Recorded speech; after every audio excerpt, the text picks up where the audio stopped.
Mastering Your Emotions Challenge Day 4. Can you hear me? Can you see me? If you followed this series from the challenge day 1, day 2, day 3, day 4, let me see your comment in the comment section. All right. And oh, wow, 22 people already watching, saying, are we here? All right. What have been your biggest takeaway in the past 3 days?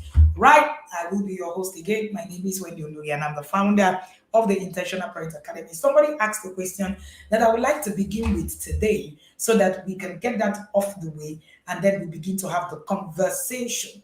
All right. But let's put in the comment section what has this emotions challenge been to you? Now, somebody asked a question about lying. Oh, my child is always lying. Why is it that my child is always lying? Amazing. So I've heard parents come up with the slang of I've never lied, I don't lie. When a child is lying, that's the first thing that you're talking about. So today we're looking at communication and empathy. How do you grow this in that space? So I'm going to be bringing this as part of how we can communicate and how we can also effectively, look at it from the place of empathy. So it's actually a lie to say that I don't lie. Because at some point, every single one of us have either lied about our emotions, have either lied about something. You need to be very deliberate in not lying, not to lie, because lying is a developmental thing. Now, lying starts as a basic survival skill for children. So, every child is going to learn how to lie. There's nothing like I have my children, they don't lie. Every child will learn how to lie because it's a developmental stage of life. So between ages 2 to 5, they learn how to bend the truth. No child wants to be scolded. No child wants to be timed out. No child wants to be criticized. No child wants to be told the things that they haven't done.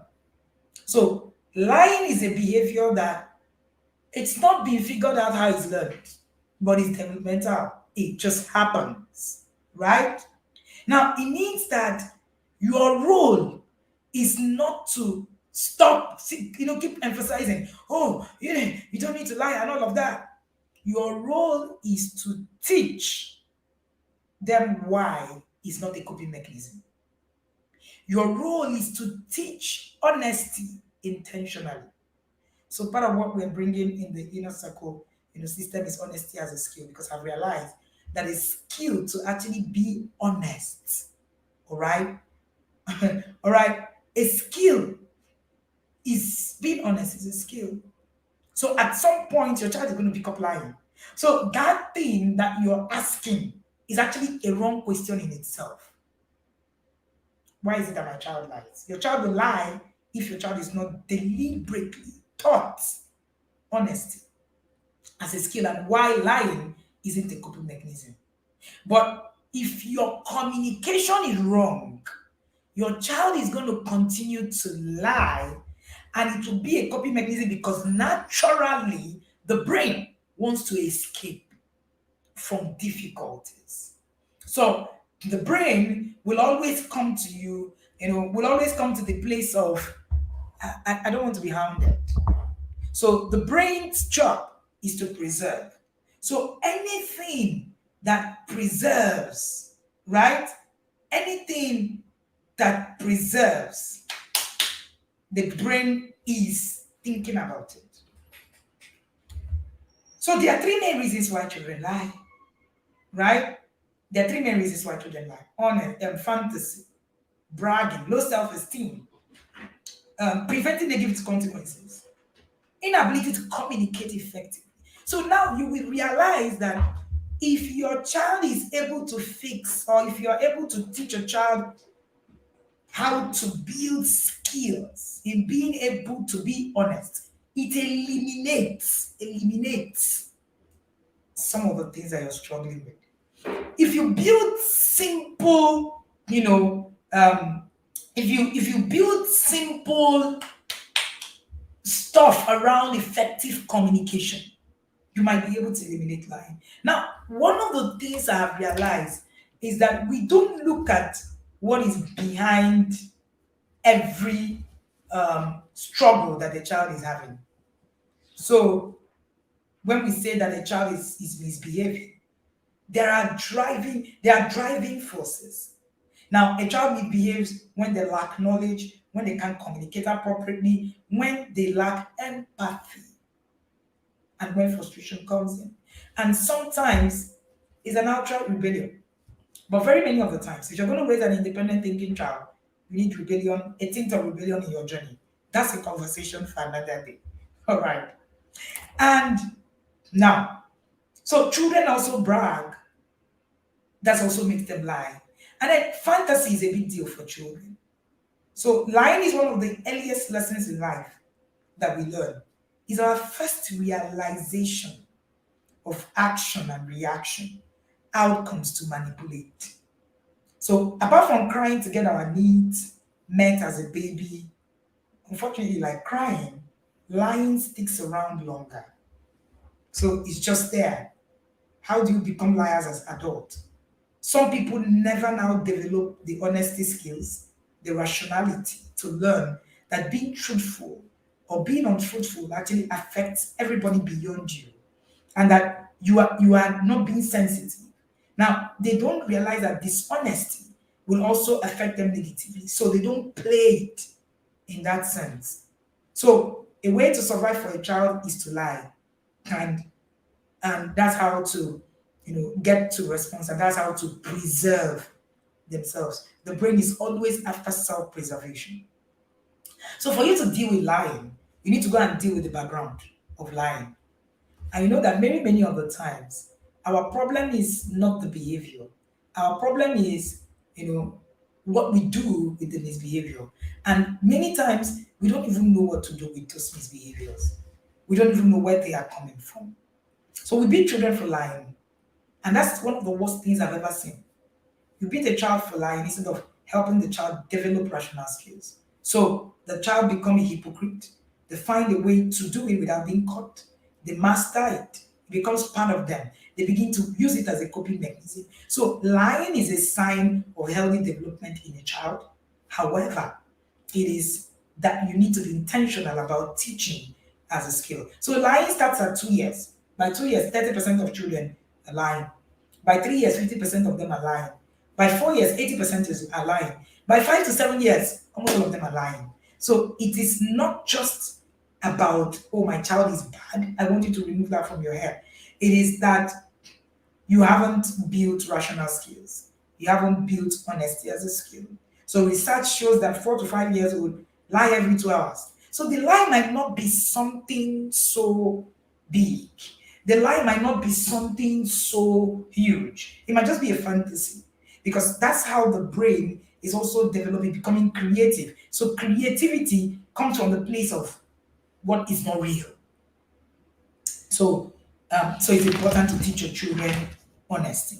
Now, I'm going to just rush over how to raise a child who will be honest, right? How to build those skills. Okay. One thing that you want to do is you want to nurture self-esteem. Self-esteem is part of the rational skills that you need to build. Confident children are less likely to embellish the truth. So a confident child is going to, think about so many things, and they are not really struggling to prove anything to you.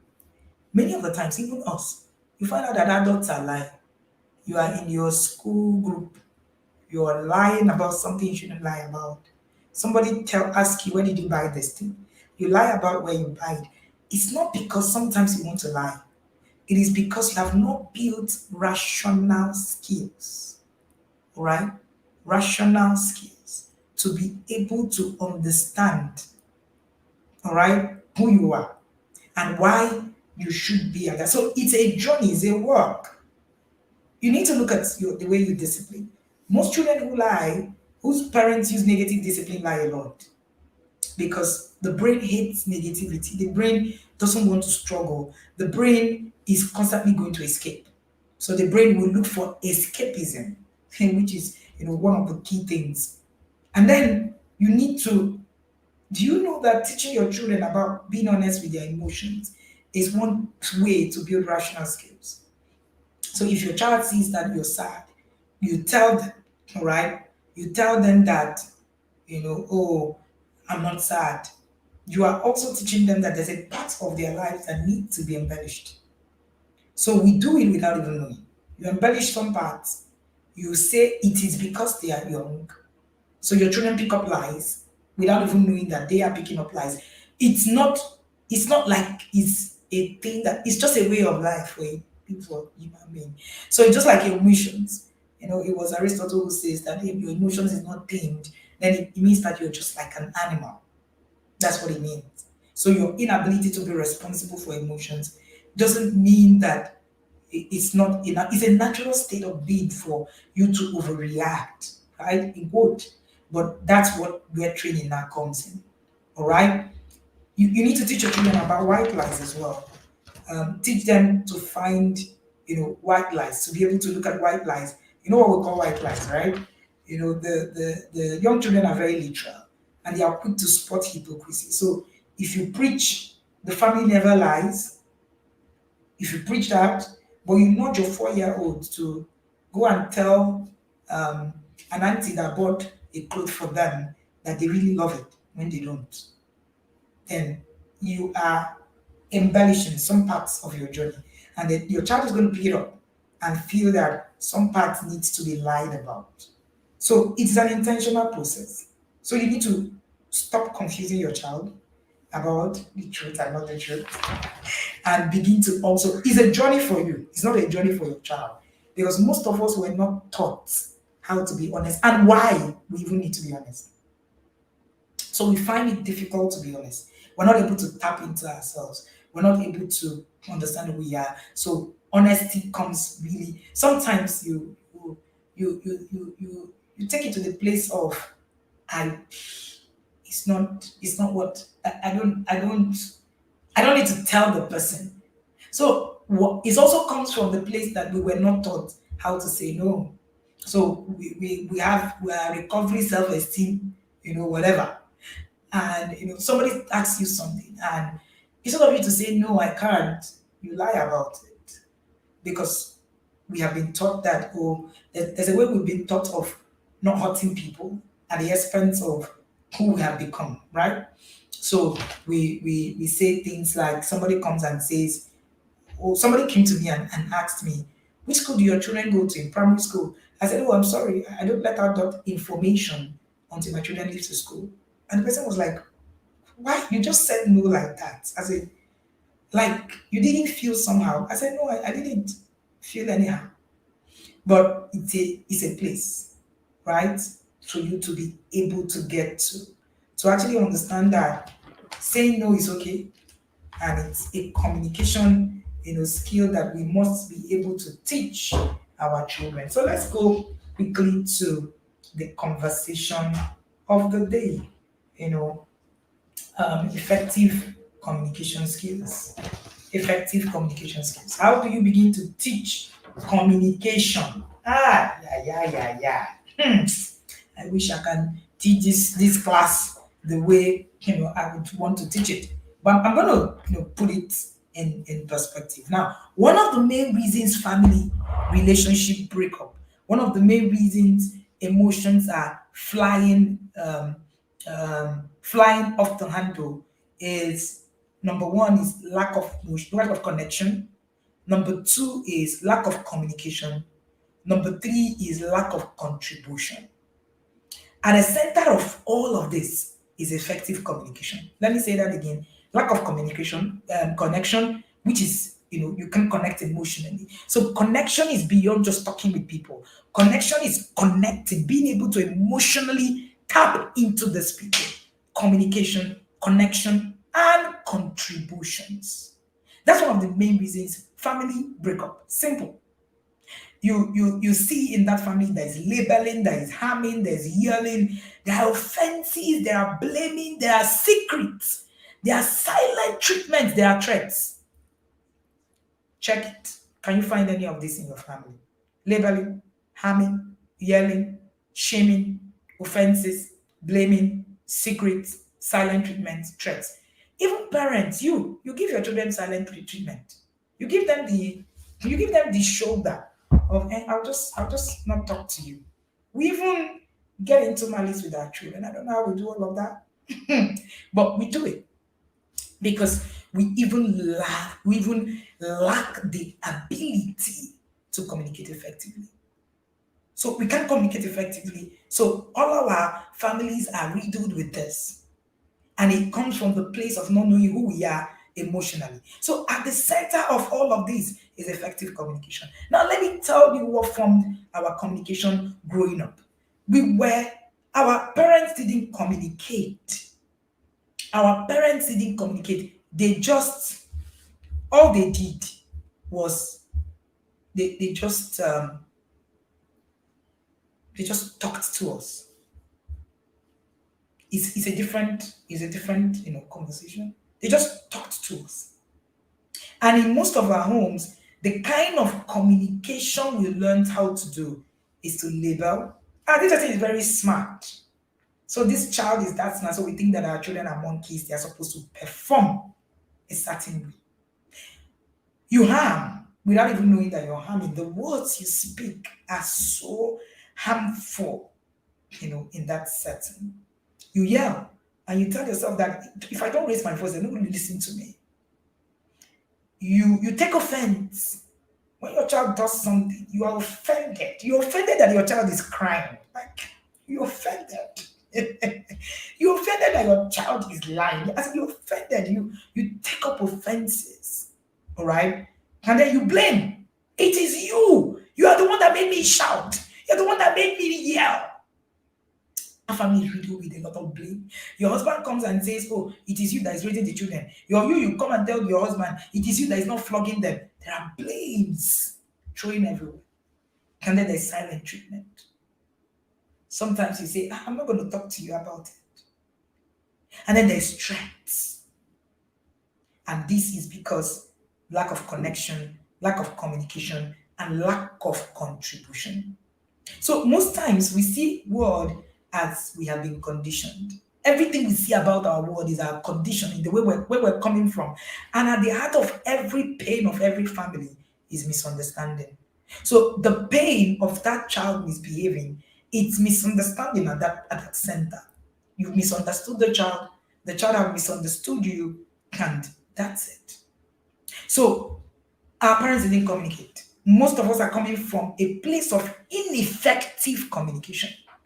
We took others. We were not seen. We were just talked to over our head. And that's why your parenting is just full of judgment, criticisms, instructions, without any form of connection. There's no two-way thing. You haven't even learned how to do the two-way. All right? You haven't learned how to do the two-way. So the family is just you talking.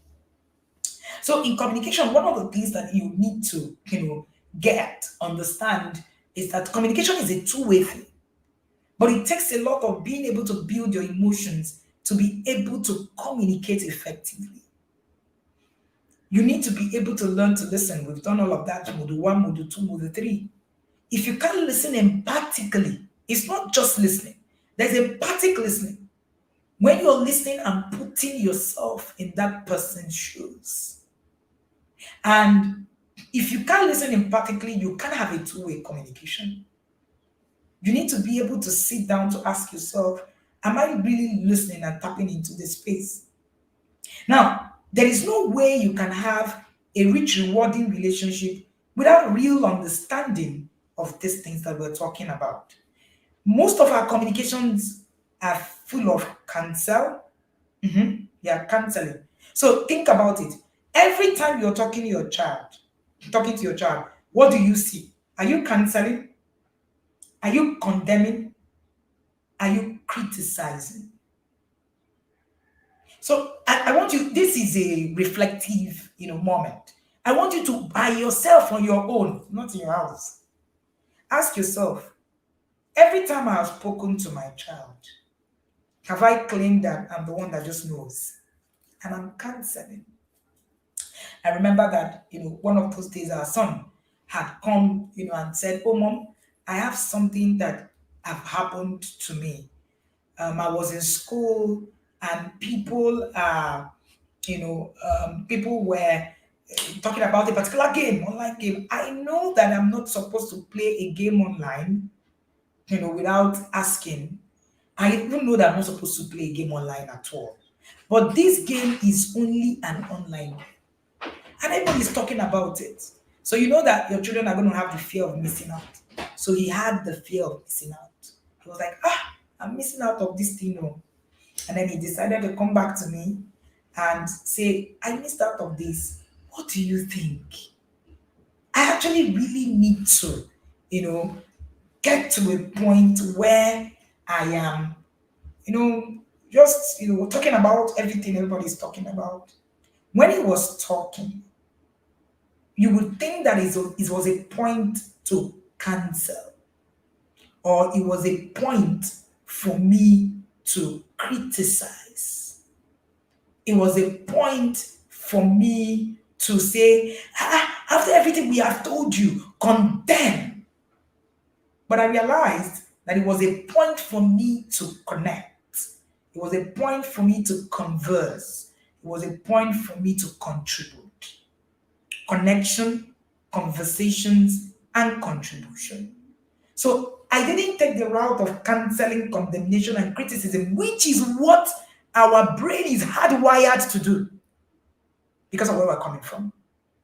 So your brain is hardwired to say, what is it? I've told you. You start preaching, according to my children. You preach, it's not a preaching matter now.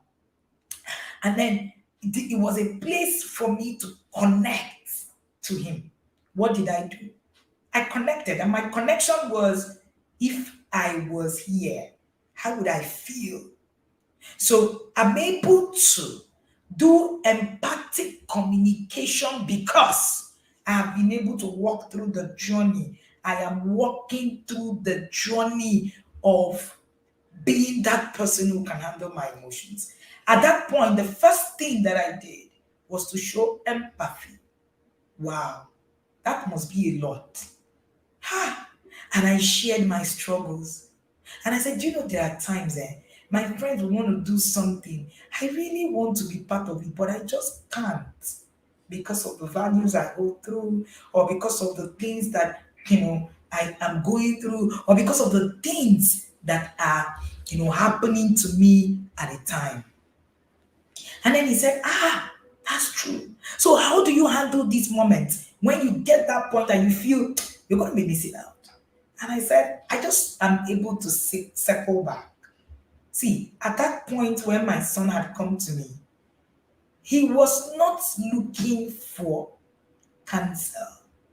He already had cancer. He already knew what was wrong.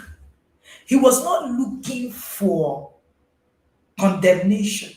He already knew that this act, I've condemned it. He was not looking for criticism. I already can see him struggling to be able to play the cards on the table and understand what it is that he should be doing at that point.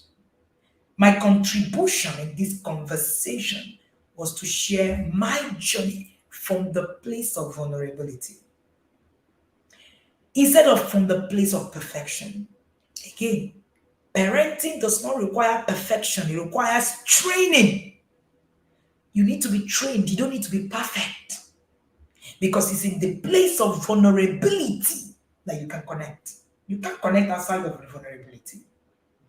So I was able to share my contributions.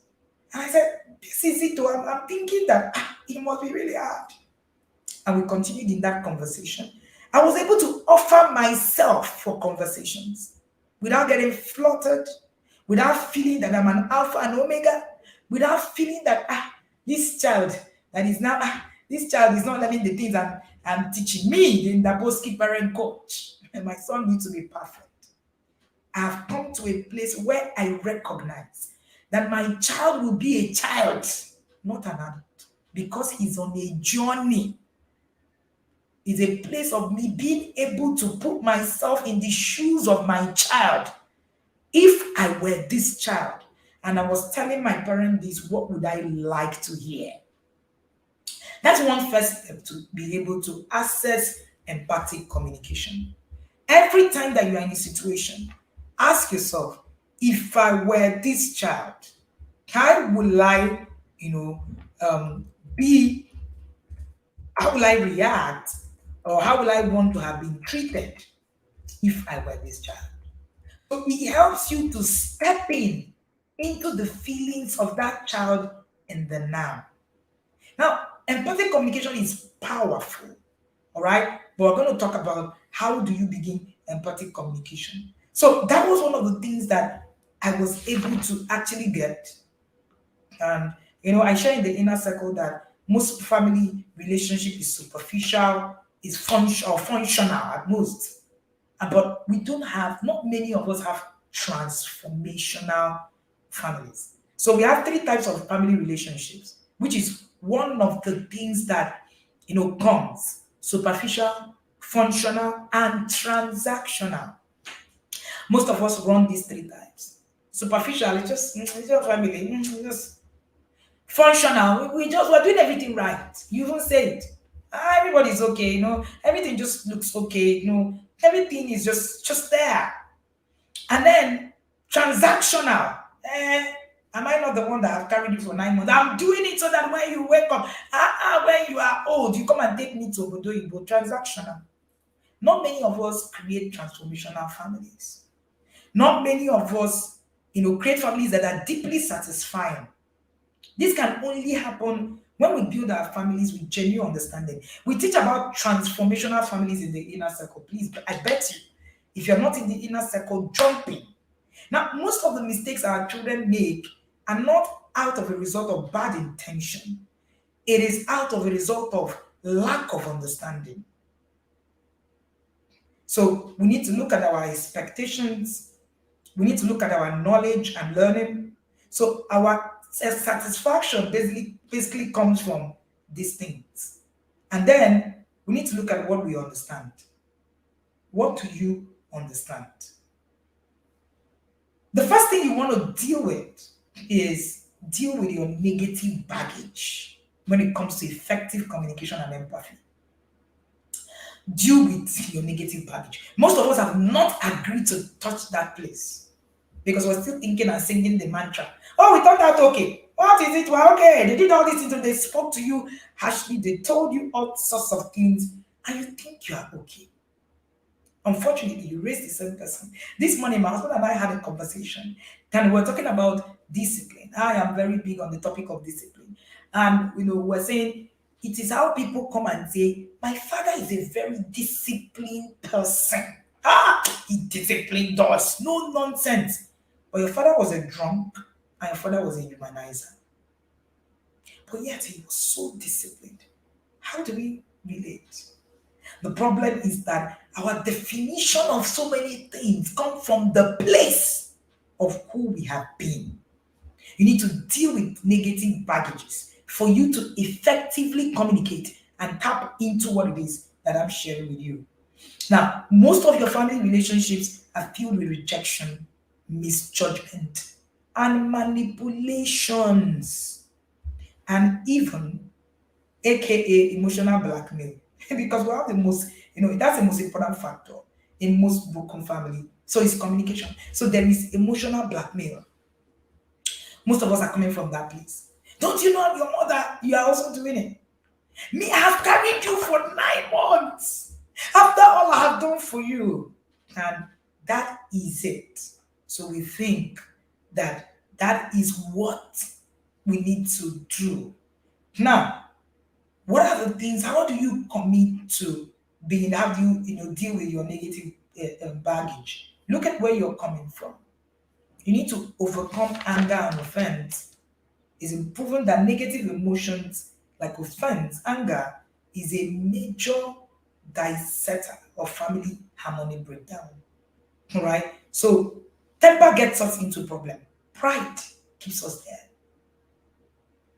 Temper gets us into problem. Pride keeps us there. So a family will never be able to reach an authentic value, authentic level, if we're not able to deal with our emotions. So when someone actually becomes angry, loses control and all of that, the whole family is wounded. That's where the problem is. If they are threatened, they are intimidated. So you need to begin to look at the things that you're dealing with. Where am I coming from? I've been talking about um, being able to introspect since we started this conversation from day one. And it's something that you must look at. Now, how do you build empathic communication? Is a powerful and compassionate way of connecting with others. Don't just communicate, think about how to communicate empathically. Now, let me tell you what happened to our son after that conversation happened with him. So while he was there, all right, and if I had gotten angry or if I didn't have my emotions in check, I would have been upset that my son was struggling. How do you get upset for somebody who is struggling? How do you get upset for a child who is truly finding a thing difficult? You get upset with them. Why? Because your ego is playing out on you. Because there is a perfection that have been hidden in your head. That your parents have told you that being a parent means raising perfect people. So the moment your child does in misbehaves, you see it from the place of, why is this child doing this? It means that I have failed. So your failure, you calculate your failure according to growing people. So by the time I connected with that young man, one of the things that happened is that our conversation, right? So of course you know that you will get temper enters if this happens, and then you now form ego. Why will I? He should know, and then the problem isn't solved. But when you tap into empathic communication, you find out that the person is able to think with you. While we were talking, and then he said, "Mom, do you know what? I didn't cancel because it wasn't a time to cancel. While we were talking, I was, you know, listening to him, and he made a decision. And he said, but you know what? While I was giving my own story, I said, I just know that there are so many things I do too that people would also wish that they are doing. So I take it as consolation. All of us must not be doing the same thing. He said, Mom, that's right. Now I have realized that so many games I play that these people don't even know about. So I'm gonna, talk about the ones I play, and it's okay for them to be playing the ones that they're playing, and I can't have access to. So it means that I can't do everything. Mom, right? And I said, right. And he said, and I told him something when we were ending the conversation. I said, if you would like to see the game, how it works, so that you would not feel that there is anything in it, I would like to, join you and see what it looks like. That should be fun. And then we both, decided that, okay, that should be fun. And let's go check it out. The following day, he came to me and said, Mom, I'm not interested. There's nothing there. Now, if I had taken a position of temper, if I had taken a position of not being able to manage myself, if I had taken everything would have just been messed up. And you know what? This child would have still gone to see that thing. Maybe your house is cabled with internet. They'll find a way. And even if they don't check it in your house, they're going to go to school and find somebody and, just do it because you've not been able to empathically communicate. So don't let temper get you into trouble, and don't let your pride keep you there. All right. This is a very key aspect of this communication today. Now, here are the key principles and the things that you must take note of when you are looking at empathic communication. Number one is active listening. I'm going to share, about empathy before, we go. Active listening. You need to pay full attention to what your child is saying. You need to minimize distractions. You need to actually make eye contact. Active listening is the only way where you can actually connect. Avoid interruptions. Avoid formulating responses. when your spouse or even the family members are talking. Avoid it. Avoid this. When we started this class in Moodle 1, I already told you that a lot of people were not listening. We have a problem with listening. So my PA, I'm always on him, and then I'll say, "But you didn't listen to me." So we are. It's not us. It is we are hardwired not to listen. Our parents taught us how to respond, Jadi. I'm waiting for you now to finish. Somewhere in your head, you're just waiting for let this person just finish. And the moment that person finishes, boom, you just respond. Your child is complaining about something. So the only thing you heard is, that's how I lied about it. You did not hear any other thing. You're waiting for them. As soon as they land, it's condemnation, criticisms. And then you begin to, commit, condemn, you criticize, you cancel. Meanwhile, when it comes to wisdom parenting, actually, many of the times, your children have information everywhere. They don't need it. They need wisdom. And for you to access wisdom, you need to understand empathic communication. So stop this projection, right? Stop the projection. Stop you need to project before the person ends. It's a place of unempathic communication. Number two is the nonverbal cues. You need to use your body language to convey that you are receptive, nod, or simple cues when you're engaged in listening. Now, let me tell you a bit about body language. Some of us say that, oh, I'm not saying anything. My son spoke, I didn't say anything, no. Oh, my daughter came with that complaint. I did not say anything, no. But I was just there. Your position, your posture is a determining factor to empathic communication. How you're sitting, what you're doing, how you're, just, whatever it is that you're doing. And let me say something about girls. Thank God Auntie Tima is here. Auntie Tima is a girls coach. Auntie Tima, welcome. So, Auntie Tima runs the girls hub. My daughter is part of the girls hub. Girls are so deep that if you don't connect with them empathically, you lose them. I've been in a place where I needed to go and recalibrate what I was doing with my daughter. Because I didn't even understand that my body language was selling perfection. This is me talking to you. I know. See, if you're not in the place of knowledge, you will ruin your child and ruin yourself without knowing it. My daughter will come to me with things, and she was pretty young. And I'll take the position of, no, the perfect, you say it, you give off the body language of perfection. This girl began to disconnect because a girl wants you to see her. Now, this is for girls, right? And that's why mothers and girls at loggerhead by the time they are getting to a certain age. All right. Sorry, please. 1 minute. Give me my father. Sorry. So by the time they are getting to a certain age, so I started to battle. So my daughter will lie about things. She was about 6 or 7. She wanted me to begin to now see that perfect person.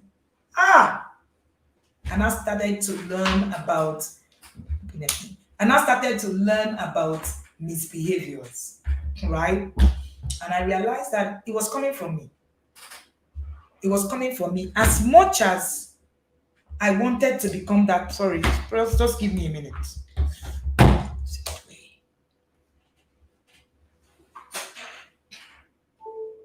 All right, thank you. So as much as I wanted to be, that parent who showed up as I'm doing what is right, I was rubbing off wrongly with my body language. Sometimes I wasn't even saying those things, but I just kept one body like that. The body of perfection. And one of those days, I had a walk with her, and I shared how I had struggled. One time, I was lying to my parents that because I was a high flying child, so Mind you, if you have a high flying child and a performing child, you have a problem in your hands. Let me not even go there. So don't even think that having an overperforming child, you know, is an advantage in that way. So you don't need to seek knowledge. The more overperforming your child is, the more you need to actually get deeper. Because in overperformance, your children begin to take some kind of posture. I did. And I told her how I struggled, and she was like, Mommy, that is true. You are not saying it there, but the way you just do it, I realized it was a breaking point for me. So I started to connect deeper and I started to listen with my body language not showing that I'm perfect. So my daughter is in the girls' hub, so of course, and there are a lot of things that she will come with lessons, and I don't put my body like I already know it, like Naboski. So I put a body of okay, I understand, this, and then I come from the place of my vulnerability. Girls are pretty deep, and your relationship with your daughter, for if you're a woman listening to me, you need to be intentional about it. Extremely intentional. I don't think the way I pray about my daughter's relationship with me, I pray about any other relationship that I've ever had. Honestly, I don't think so. As in, I pray about my relationship with her with so much intensity. I'm like, God, help me in this area. God, but you need to build yourself beyond prayer. You need to build yourself. You need to be able to be in that place. So your body language can sell perfection. One day our son, I like to use myself as an example because I'm not in the party of tell them. I'm in the party of tell me. One of those days, our son said, Mommy, you're even doing as if you have never, removed this thing and said it's not where it should be. I was like, me? I said, you said, eh? And there's a particular incident that happened in my house, and my children are always referring to it. How I told them not to wash.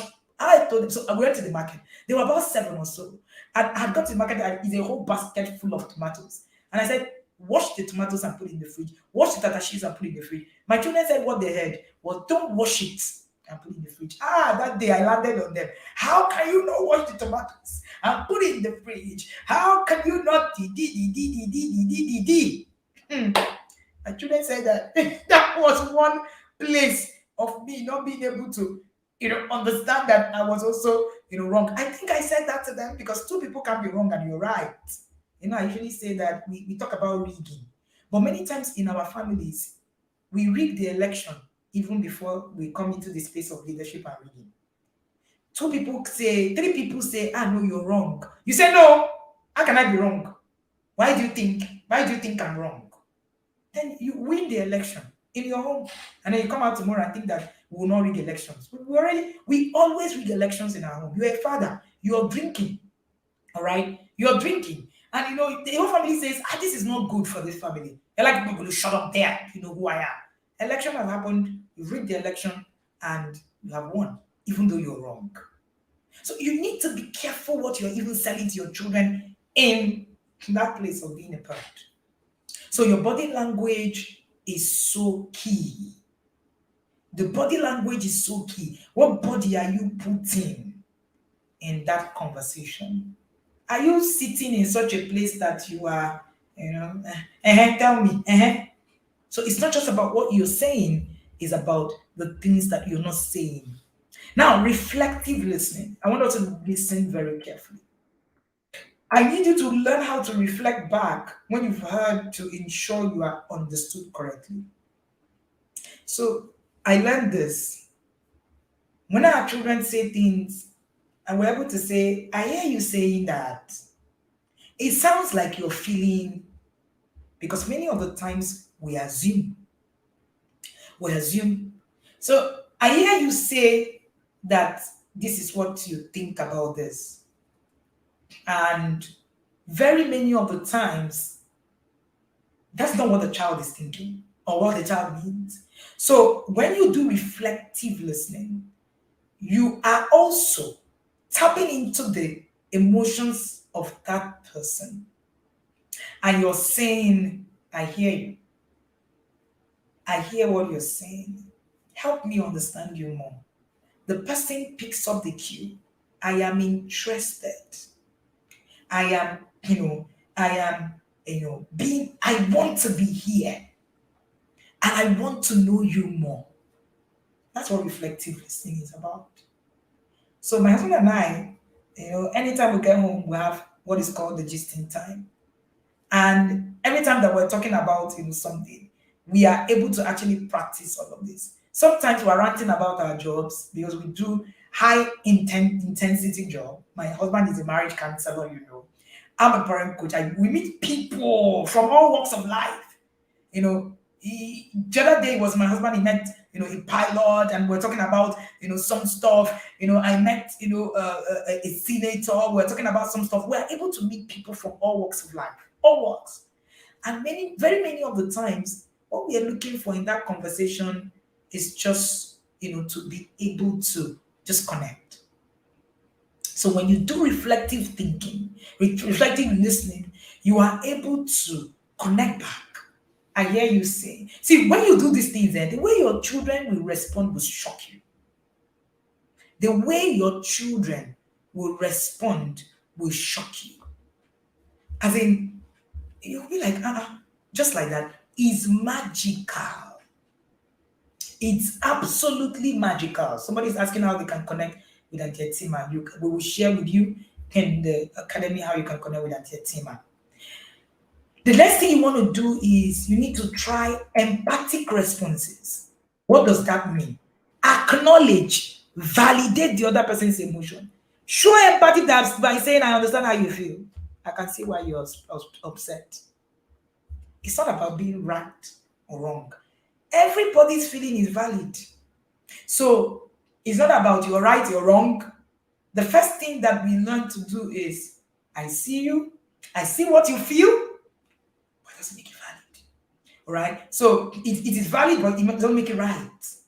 So I see that you're upset about you and your sister fighting. I see that you're upset about this. But did you really take the right decisions? This takes a lot of stuff. And in empathic responses, right? You actually tap into something that anybody cannot say no to. The other day, we were talking about criticizing effectively. Criticism is good, but you need to learn how to criticize effectively. I hear you. So the other day, it was one of my big daughters that was with me, and I needed to apply empathic response to get her struggles. And at the end of the day, she said, Auntie Wendy, this is really hard for me. I could feel her. But then I was able to say, you know what? It's hard, but it doesn't make it right. So can we begin to walk through this journey differently? And not say, hey, I know, but I was able to get into understanding her first. See, you can't solve no problem without understanding the person that has a problem. So when your child is running into having a problem, it is a time to show empathy first. All right. The next thing is you need to avoid judging or evaluating at the spur of the moment. Refrain from making judgments while the person is sharing. Let them express themselves without being afraid of being criticized. Don't evaluate. And your child comes and says, I shared yesterday of how my daughter said she stole something from somebody. The first thing that came to my mind is evaluation, judgment, condemn. And I just put myself together and I said, can I just listen to this conversation so that I can communicate from the place of empathy? By the time she ended the story, I just realized that it was a misunderstanding. Somebody had said she had taken something. But we laughed about it at the end of the day because I was not quick to make judgments. It wasn't a judgment call. Stop making the problems your children bring to you judgment calls. It's not a judgment call. It's not an evaluation call. Allow them to express themselves first. Then you can now begin to say, this is it. This is it. There was a particular time that our daughter struggled, a particular time, not academically, children, but of course, it affected her in some way. And we were able to pick it because that wasn't her. But we needed to connect empathically to be able to solve the problem. And then, boom, we solved the problem. The moment we solved the problem, we were able to just connect. We solved it via connection. Very many of the times. What your child is struggling with, all you need is to connect. The moment you connect, you'll be able to solve that problem. You'll be able to solve that problem. All right? And this is very, very important. So avoid judging.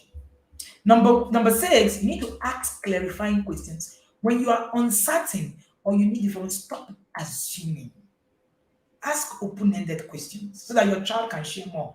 Could you tell me more about what happened? Don't assume. Stop reading mind. Stop reading the mind of your child. Stop reading the mind of your spouse. It's a dangerous thing to do.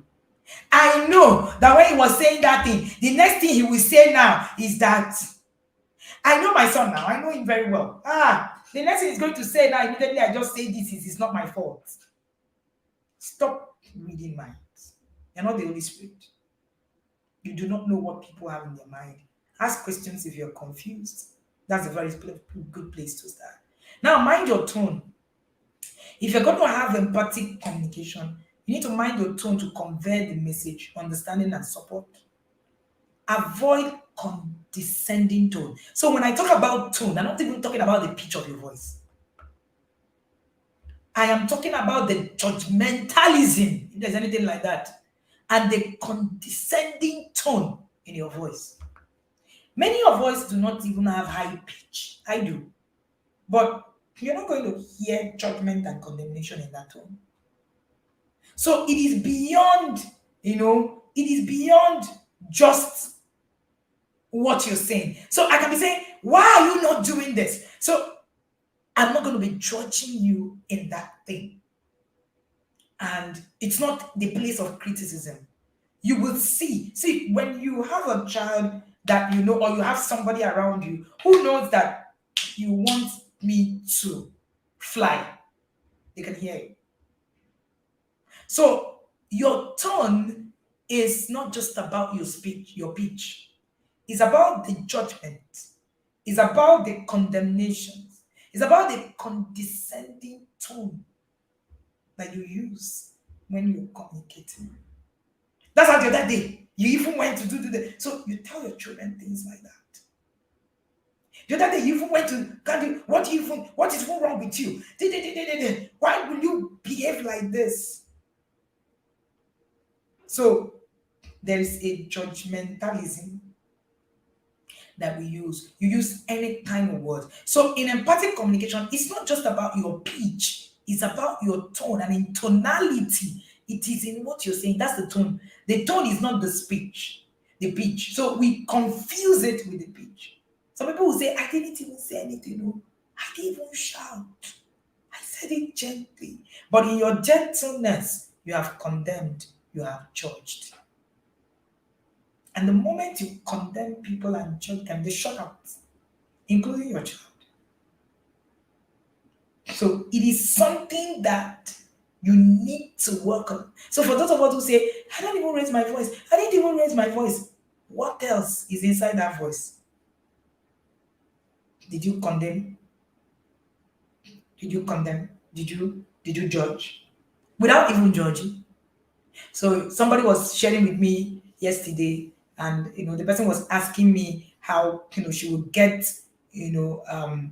how she would get her husband to get into the conclave. The couples conclave is a circle for people who build for marriages, the marriage academy, and that my husband runs annual program for couple. And she was like, I desire to be in the couples conclave. I want to do that. I have told my husband, I have told him this thing that he's doing. I know the background story. This man has had a cheating issue over the years, and I've started to work on himself. And I asked her, I said, how do you pass this information?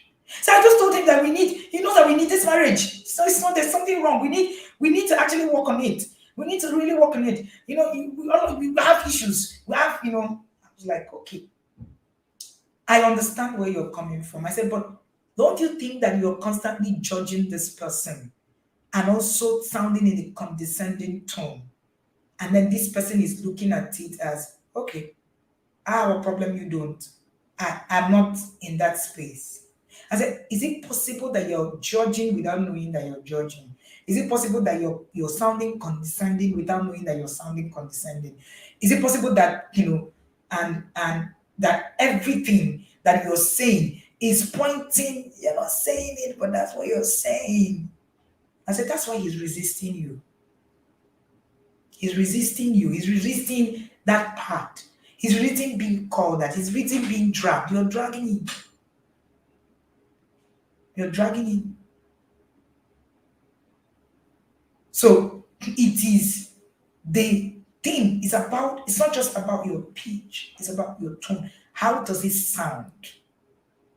Have you judged this person? You've judged your child and you want the child to connect back. The child cannot. When you judge people, when you condemn them, when you sound condescending, they shut you out.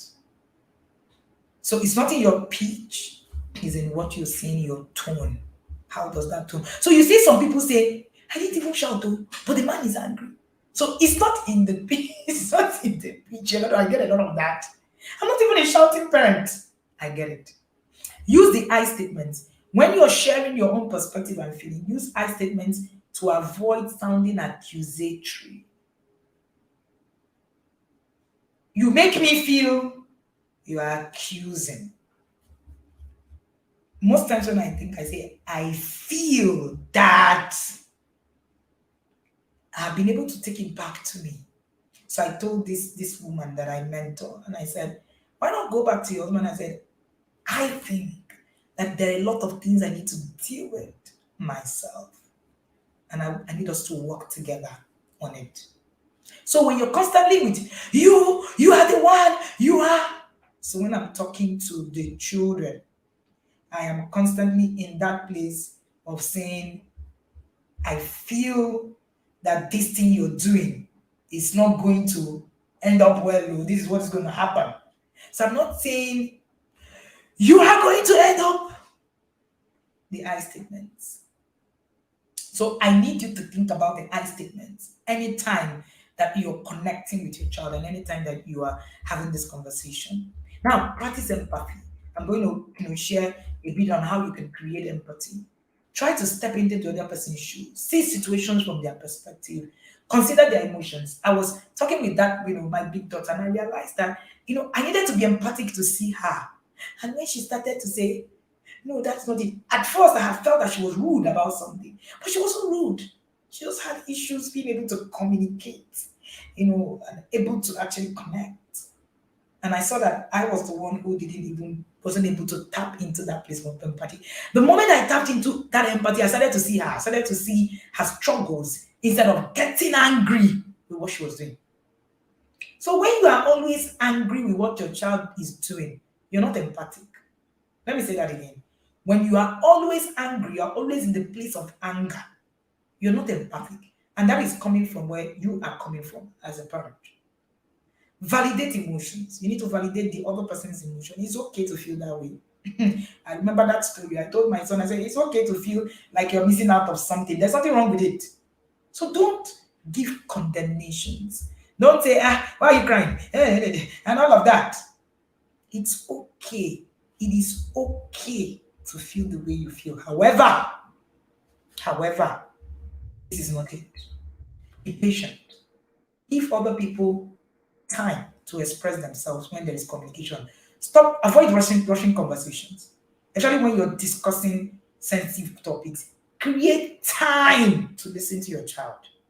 Create time. See, when you don't have the time to do this, forget it. You are always going to be in a hurry. Part of the mantras that you pledge to when you get into the inner circle is, I have time to parent my child. I have time, I have time. We say it like, you must have time.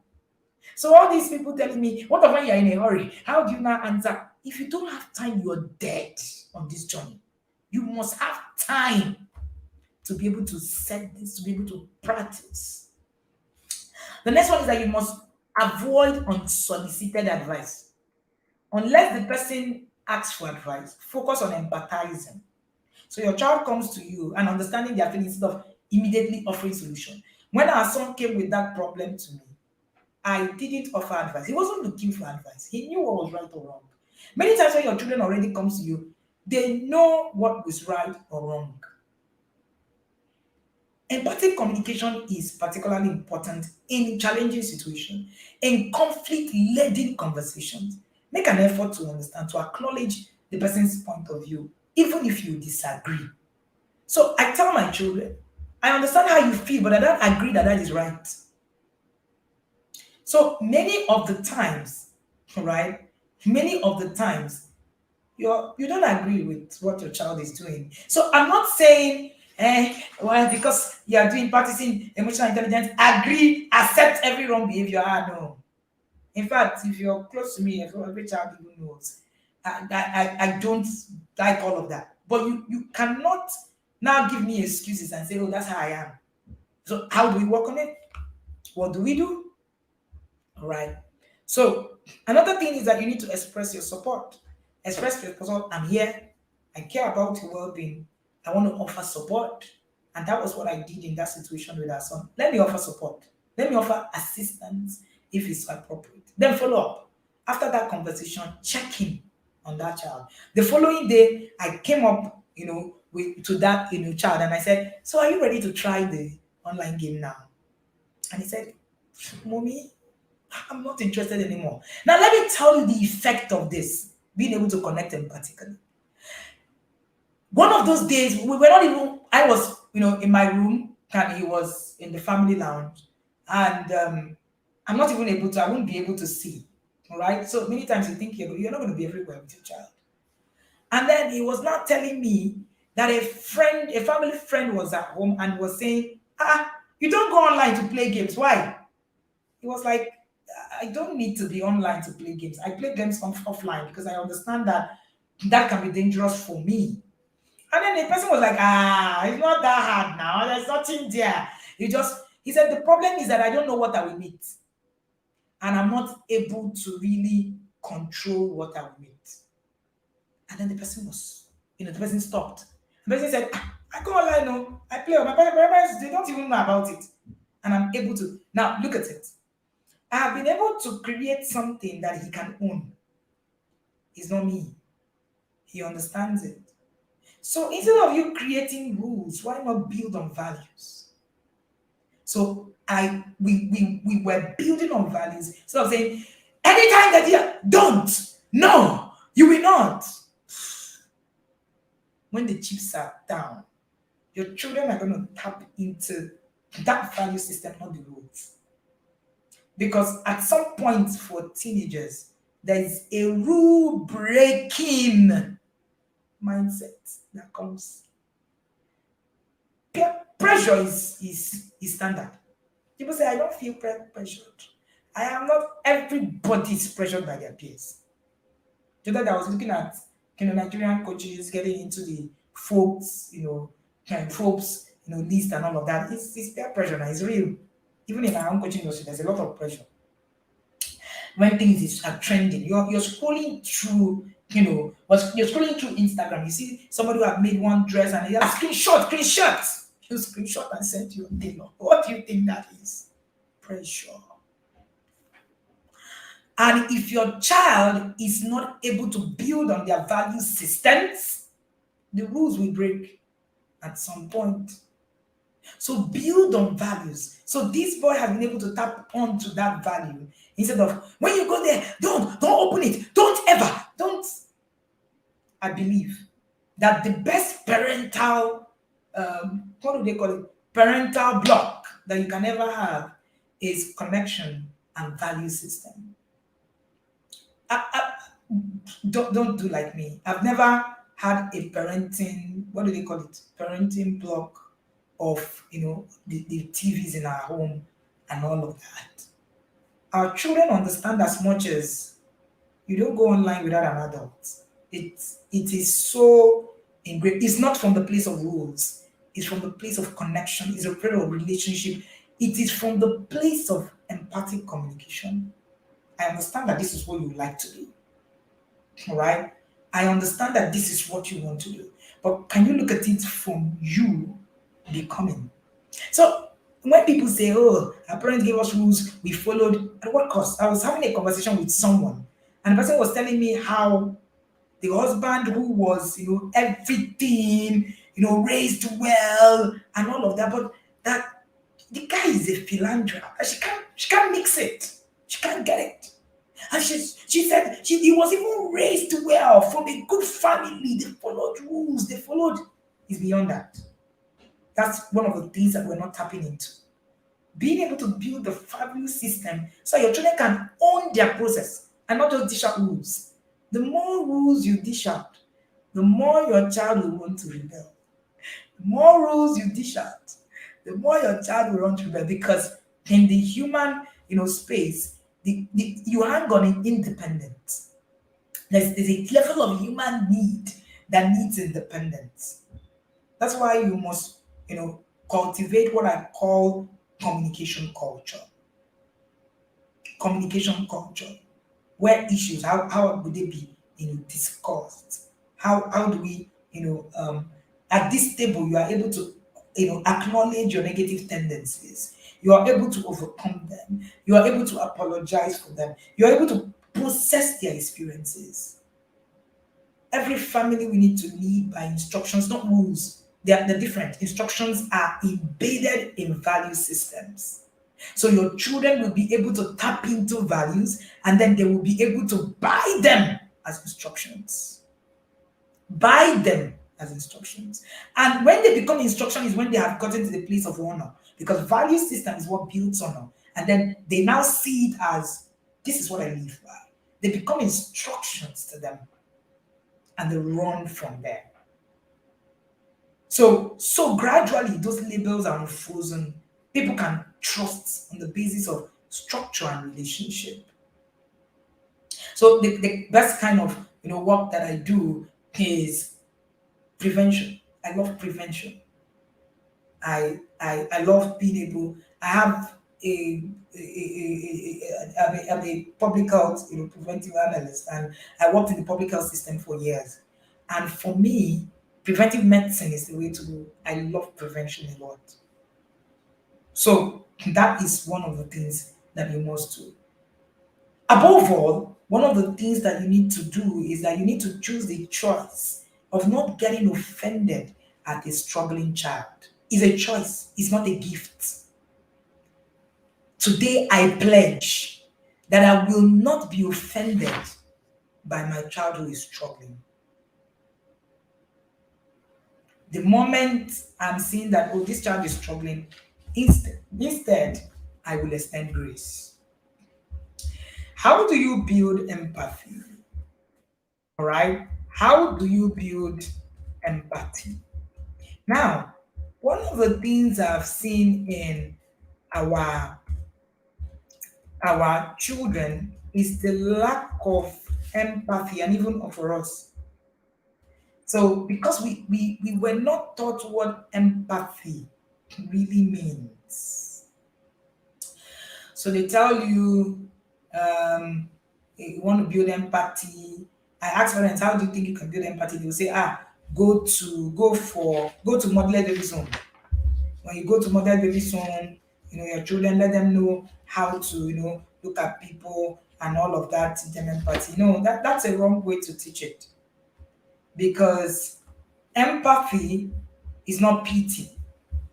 Empathy is, empathy is tapped into, right? The person, the human being. It's not pity. So blessed is who is not offended in a struggling child. That's a good one. Extend grace. Extend grace. I wanted to put in the comment section today. I pledge not to be offended by my child who is struggling. I pledge is a pledge. See, you need to wake up every day and say, today I will not be offended that my child has lied. Because that's that's the place of empathy. I will not be offended that my child is throwing a tantrum. I will not be offended that my child is crying. I will not be offended. So refuse to be offended. Refuse it. Don't be offended in a struggling child. Right? We are all coming from a journey. I've been there where I've been offended with a child that is struggling. But I had to come to a place where I'm telling myself that it's not the fault of the child. I'm here to help the child. So always tell yourself, I am here to help the child. I am here to help my child. I am here to help my child. No matter the struggles, I'm here to help my child. If you pledge this, you begin to see things differently. And even when your child does something wrong, you're instead of thinking, how do I kill this child now to get it? How do I instill discipline now to get the child? You begin to think differently. Now let's quickly run through how to create empathy.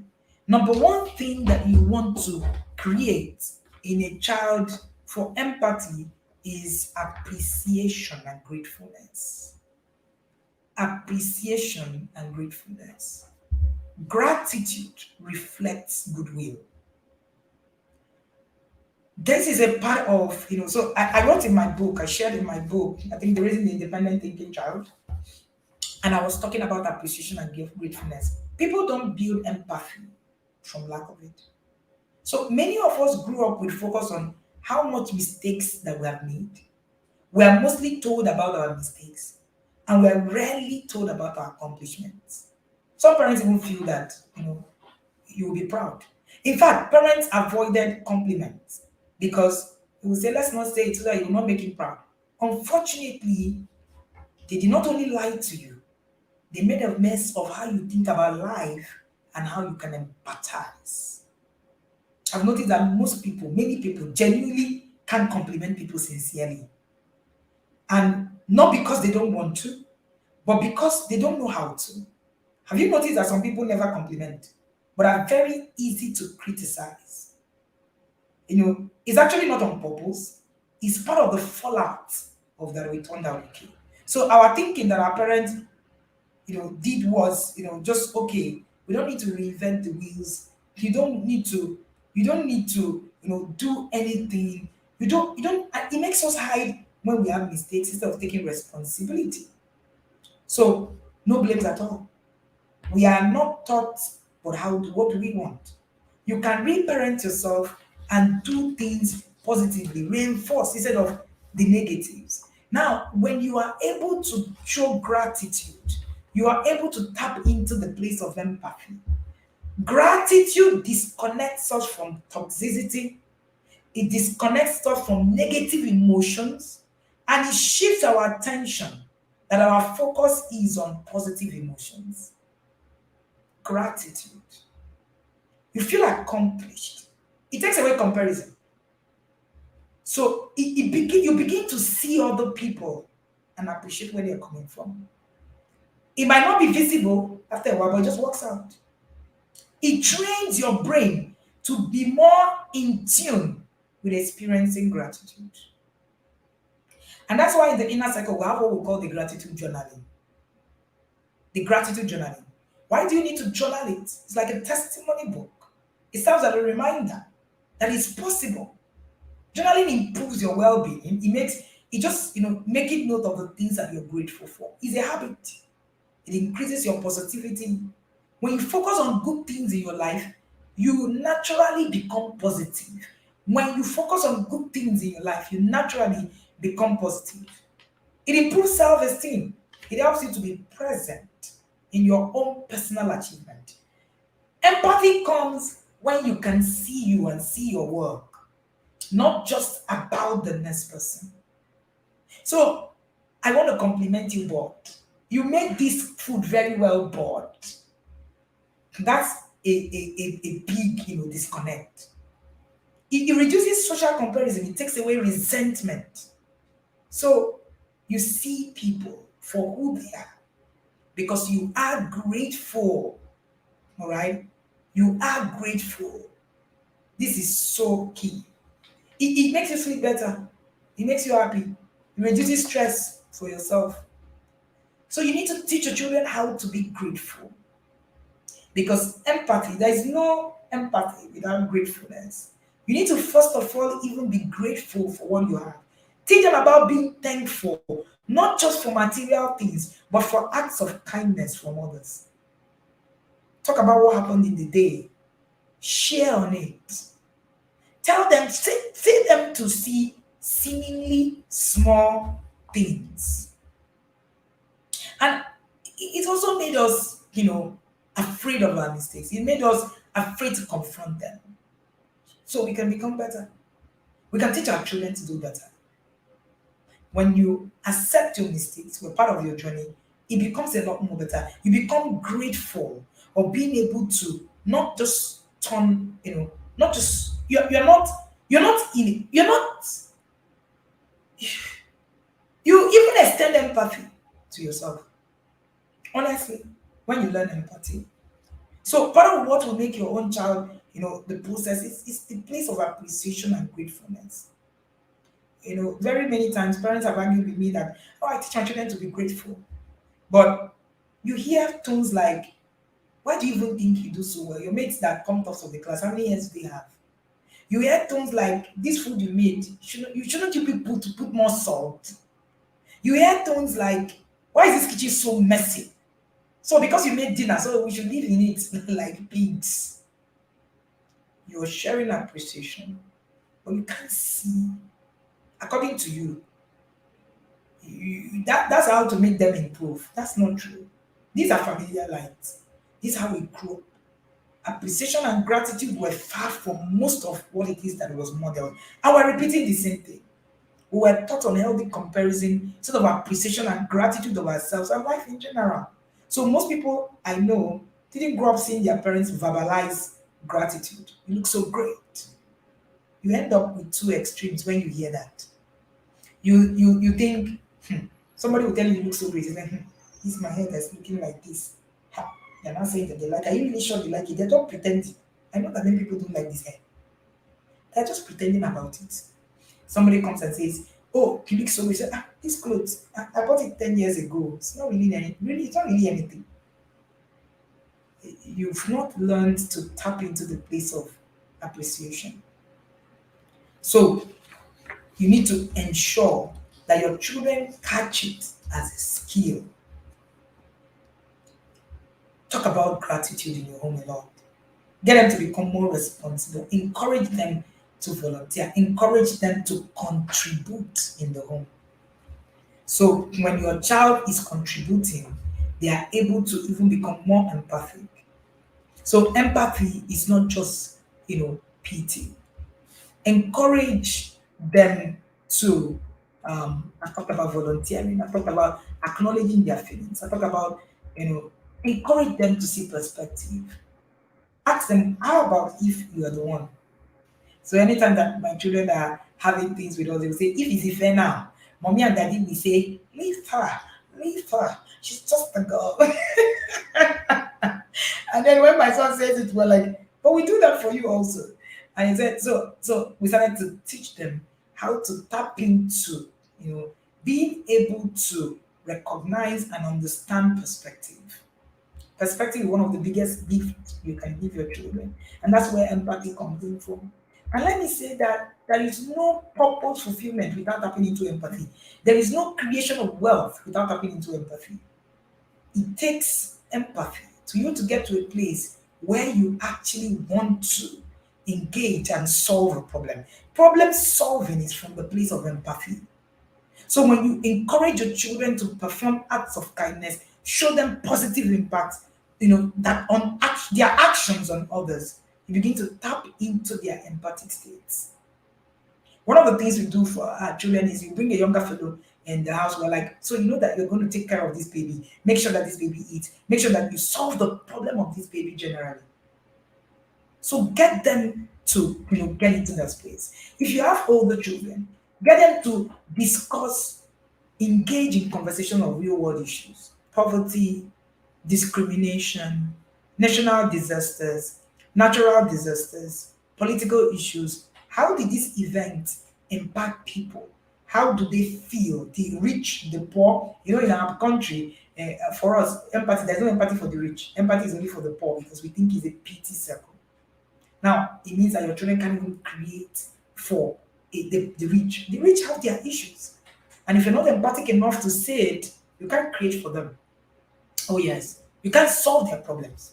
There is nobody who do not have a problem. And provided that you have a problem, right, there is a solution for it. And somebody can create it.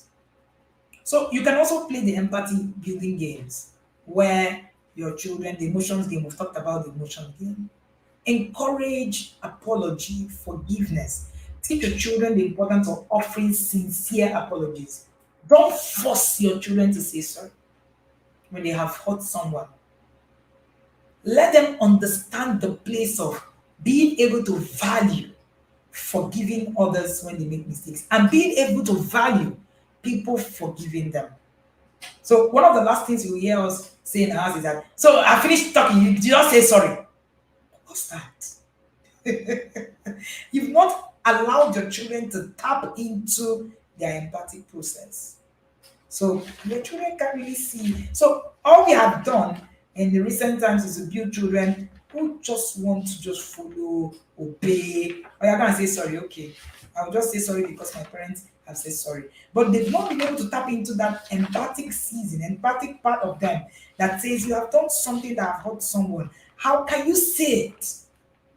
So encourage forgiveness and apology, but you need to teach them. All right. I wish time is here to teach you how to, the apology language thing, forgiveness, the skills in forgiveness. All right. I'm going to stop here because that's another conversation altogether, and that's some of the things you learn in the inner circle. Now, set boundaries. That's another place to teach empathy. Let the children understand the importance of respecting other people's boundaries and personal space. Get them to understand that this is this person. Highlight similarities and differences.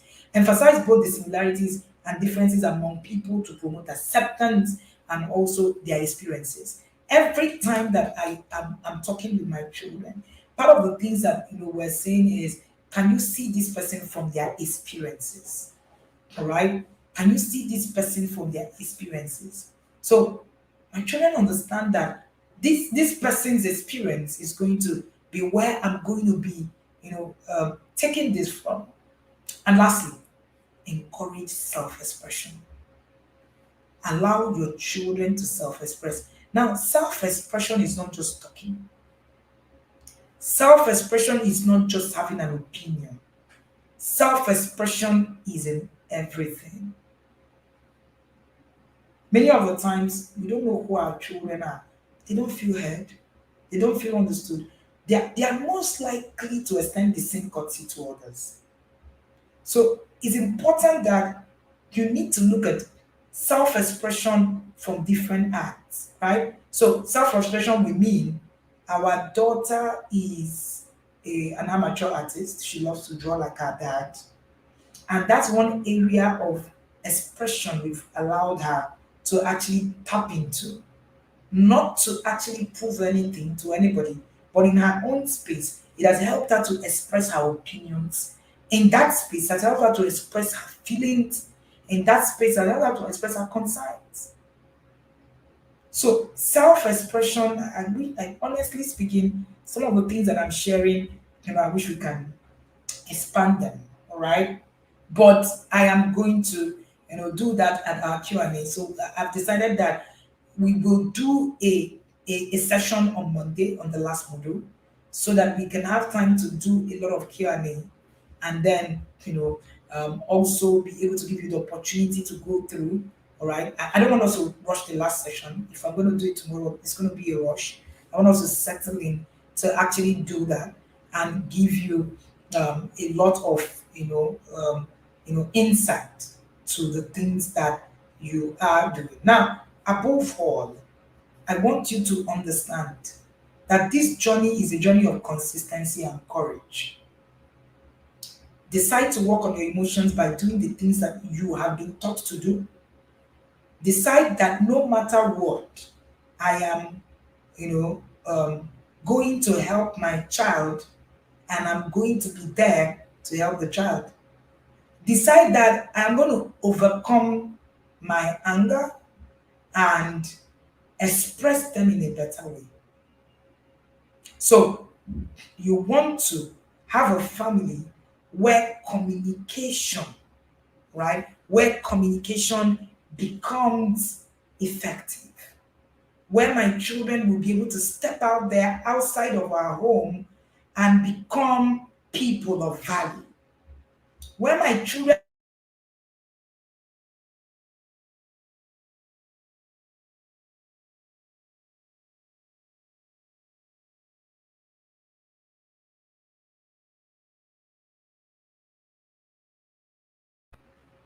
all right, so sorry, I think I got cut off a bit, all right?